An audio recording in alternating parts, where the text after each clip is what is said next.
Adik-adik, mari kita satu dalam doa. Kita berdoa. Tuhan Yesus yang baik, terima kasih kami ucapkan kepada Tuhan karena di pagi hari ini Tuhan Engkau masih bersama-sama dengan kami. Pada saat ini Tuhan, kami akan mulaikan ibadah sekolah minggu di pagi hari ini. Kiranya Engkau berkati kami semua, agar kami semua dapat mengikuti ibadah sekolah minggu dengan baik. Tuhan Yesus, kalau sebentar kami akan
kembali dalam ibadah anak sekolah minggu Jemaat Gebim Mahanaim Bepelen.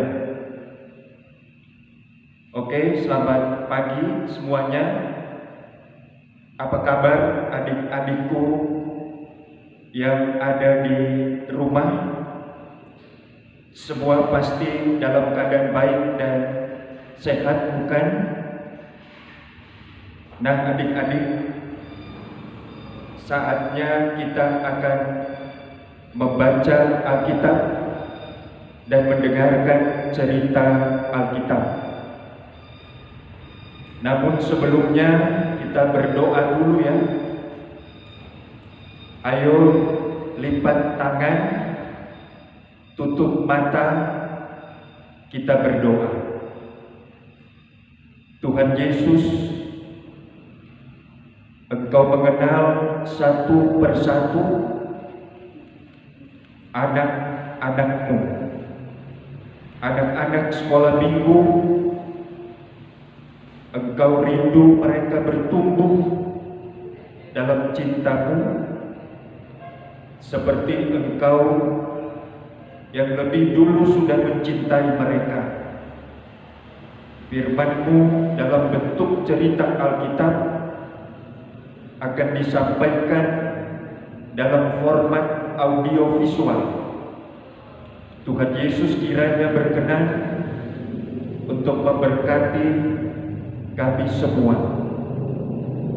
Amin.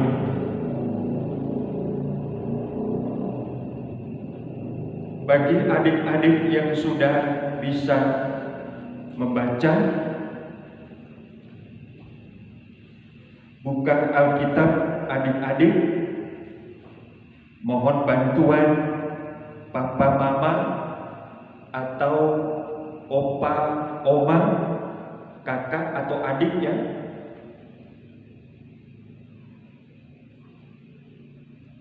Sudah siap? Ya.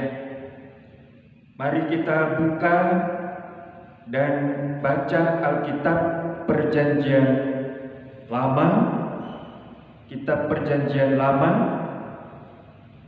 dalam 2 Raja-Raja. Kitab 2 Raja-Raja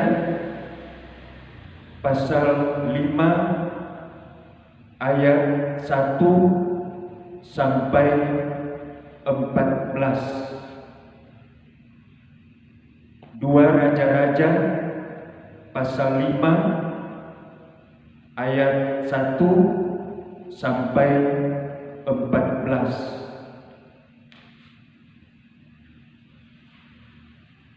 Naaman disembuhkan. Naaman, panglima Raja Aram, adalah seorang terpandang di hadapan tuannya dan sangat disayangi, sebab oleh dia Tuhan telah memberikan kemenangan kepada orang Aram. Tetapi orang itu seorang pahlawan tentara sakit kusta. Orang Aram pernah keluar bergelombolan dan membawa tertawan seorang anak perempuan dari negeri Israel. Ia menjadi pelayan pada istri Naaman. Berkatalah gadis itu kepada nyonyanya, sekiranya tuanku menghadap nabi yang di Samaria itu, maka tentulah nabi itu akan menyembuhkan dia dari penyakitnya.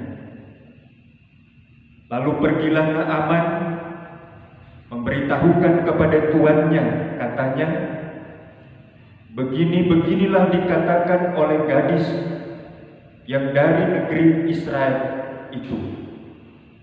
Maka jawab Raja Aram, baik, pergilah, dan aku akan mengirim surat kepada Raja Israel. Lalu pergilah Naaman dan membawa sebagai persembahan 10 talenta perak dan 6.000 sikal emas dan sepotong pakaian. Ia menyampaikan surat itu kepada Raja Israel yang berbunyi, "Sesampainya surat ini kepadamu, maklumlah kiranya bahwa aku menyuruh kepadamu Naaman pegawaiku, supaya engkau menyembuhkan dia dari penyakit kustanya." Segera sesudah Raja Israel membaca surat itu, dikoyakkannyalah pakaiannya serta berkata, "Allahkah aku ini yang dapat mematikan dan menghidupkan, sehingga orang ini mengirim pesan kepadaku supaya kusembuhkan seorang dari penyakit kustanya? Tetapi sesungguhnya perhatikanlah dan lihatlah, ia mencari gara-gara terhadap aku." Segera sesudah didengar Elisa, abdi Allah itu, bahwa Raja Israel mengoyakkan pakaiannya, dikirimnyalah pesan kepada raja, bunyinya, "Mengapa kau mengoyakkan pakaianmu? Biarlah ia datang kepadaku, supaya ia tahu bahwa ada seorang nabi di Israel." Kemudian datanglah Naaman dengan kudanya dan keretanya, lalu berhenti di depan pintu rumah Elisa. Elisa menyuruh seorang suruhan kepadanya mengatakan, "Pergilah mandi 7 kali dalam sungai Yordan, maka tubuhmu akan pulih kembali sehingga engkau menjadi tahir." Tetapi pergilah Naaman dengan gusar sambil berkata, "Aku sangka bahwa setidak-tidaknya ia datang keluar dan berdiri memanggil nama Tuhan Allahnya, lalu menggerak-gerakkan tangannya di atas tempat penyakit itu, dan dengan demikian menyembuhkan penyakit kustaku. Bukankah Abana dan Parpan, sungai-sungai Damsyik, lebih baik dari segala sungai di Israel? Bukankah aku dapat mandi di sana dan menjadi tahir?" Kemudian berpalinglah ia dan pergi dengan panas hati. Tetapi pengawalnya datang mendekat serta berkata kepadanya, "Bapak, seandainya nabi itu menyuruh perkara yang sukar kepadamu, bukankah Bapak akan melakukannya? Apalagi sekarang ia hanya berkata kepadamu, 'Mandilah dan engkau akan menjadi tahir.'" Maka turunlah ia membenamkan dirinya 7 kali dalam sungai Yordan, sesuai dengan perkataan abdi Allah itu. Lalu pulihlah tubuhnya kembali seperti tubuh seorang anak, dan ia menjadi tahir. Demikianlah firman Tuhan. Nah, adik-adikku yang ada di rumah, judul cerita Alkitab kita untuk hari ini,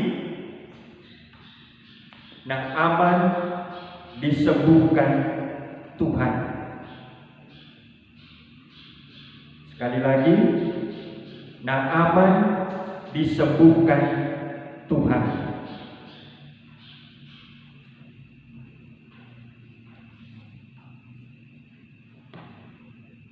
Adik-adik,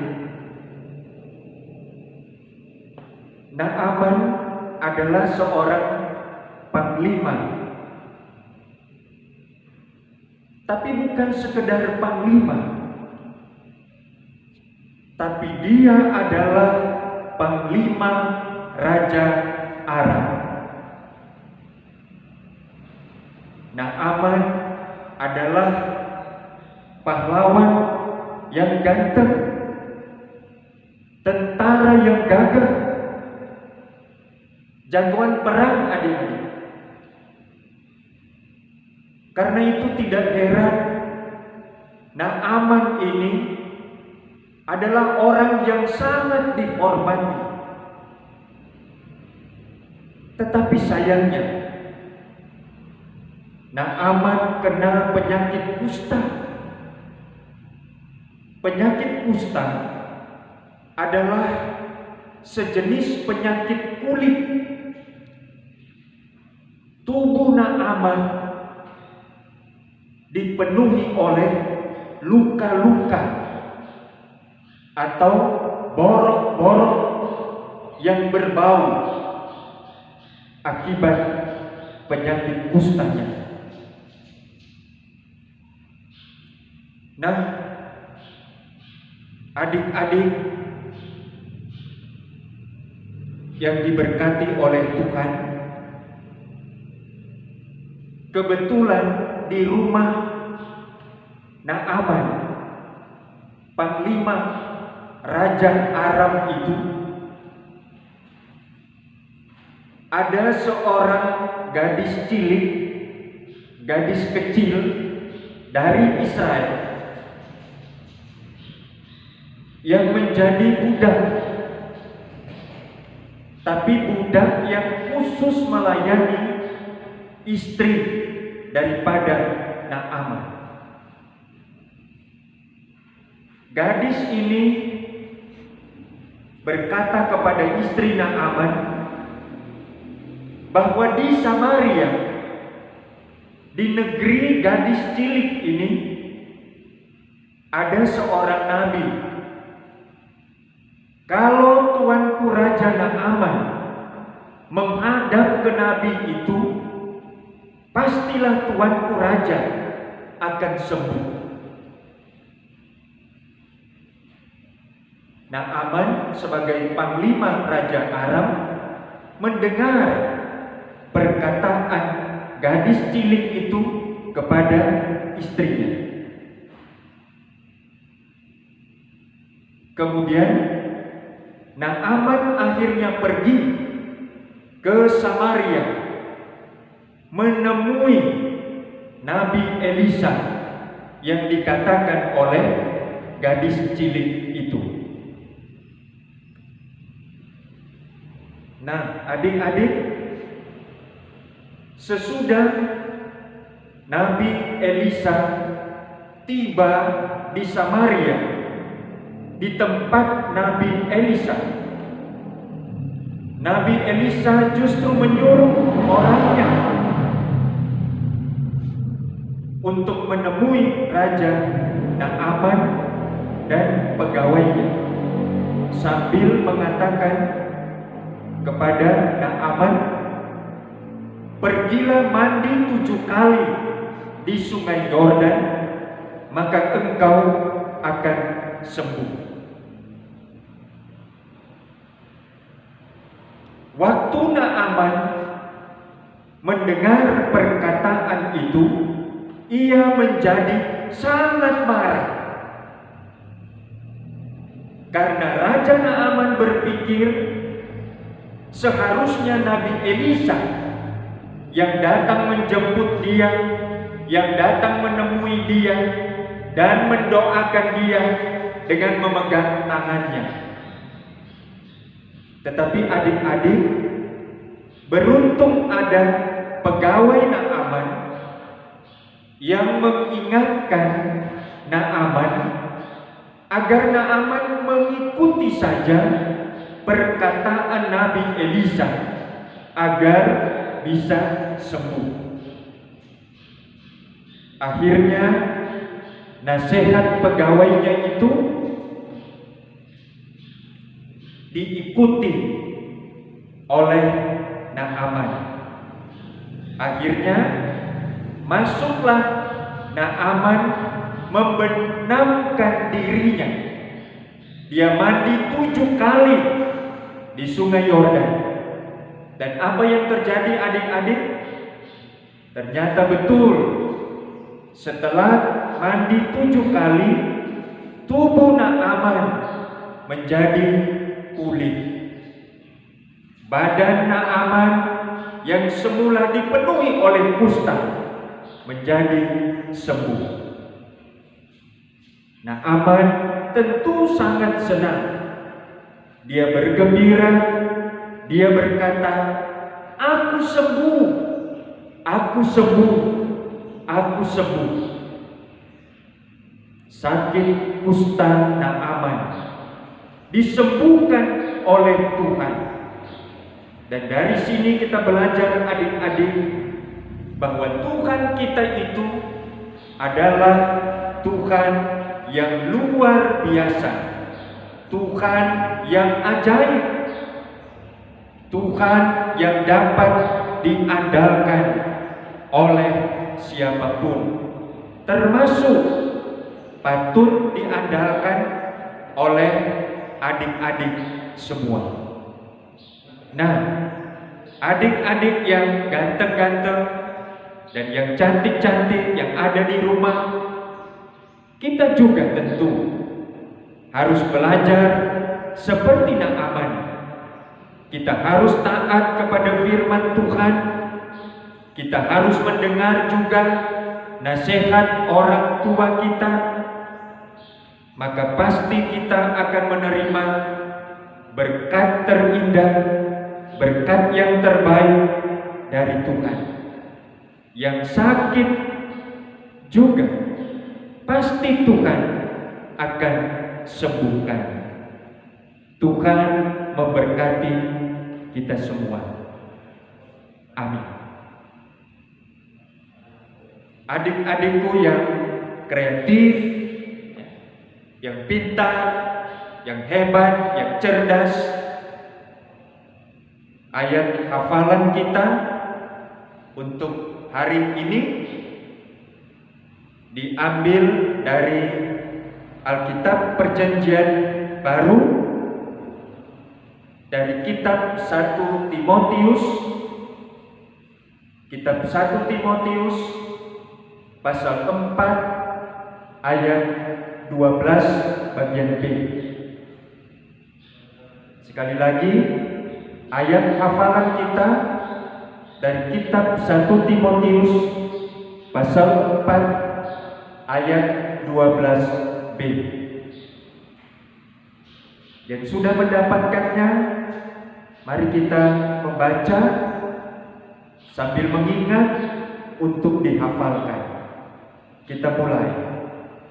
Jadilah teladan bagi orang-orang percaya dalam perkataanmu, dalam tingkah lakumu, dalam kasihmu, dalam kesetiaanmu, dan dalam kesucianmu. Mari kita ulang sekali lagi. Jadilah teladan bagi orang-orang percaya dalam perkataanmu, dalam tingkah lakumu, dalam kasihmu, dalam kesetiaanmu, dan dalam kesucianmu. Puji Tuhan adik-adikku yang baik. Demikianlah cerita Alkitab kita dan ayat hafalan untuk hari ini.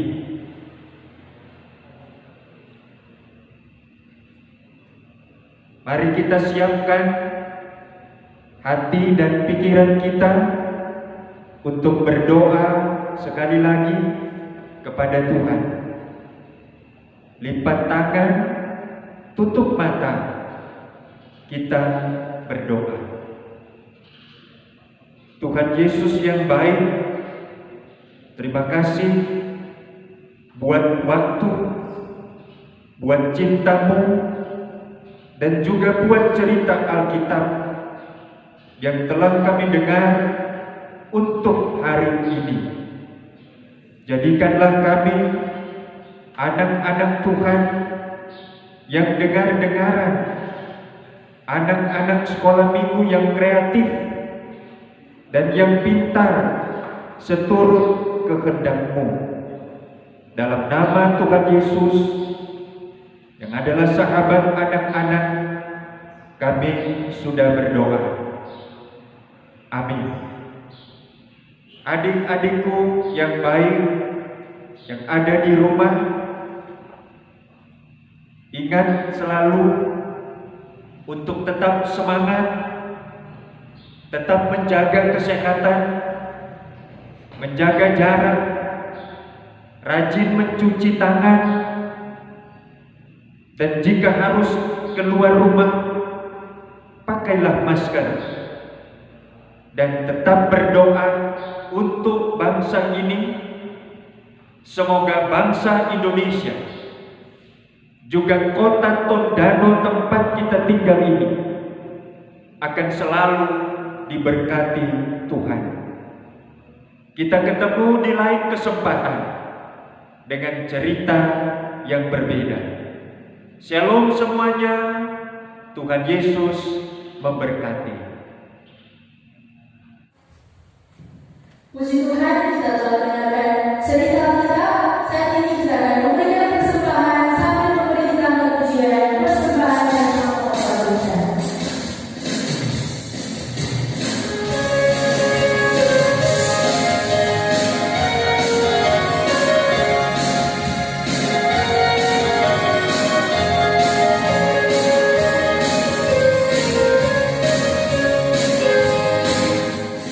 Sembahyang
Dan doa untuk saat ini akan dipimpin oleh Citra Saranampenya. Adik-adik yang dikasihi Tuhan, saat ini kita akan tutup ibadah kita di pagi hari ini. Untuk itu kita berdoa. Tuhan Yesus, terima kasih karena penyertaan Tuhan sehingga ibadah sekolah minggu di pagi hari ini boleh selesai dengan segala kemuliaan. Tuhan Yesus, biar kiranya firman yang sudah kami dengarkan tadi itu boleh tertanam dalam hati dan pikiran kami. Ya Tuhan, kami mau tutup ibadah kami di pagi hari ini hanya di dalam nama Allah Bapa, Anak dan Roh Kudus. Amin. Puji Tuhan, ibadah kita di pagi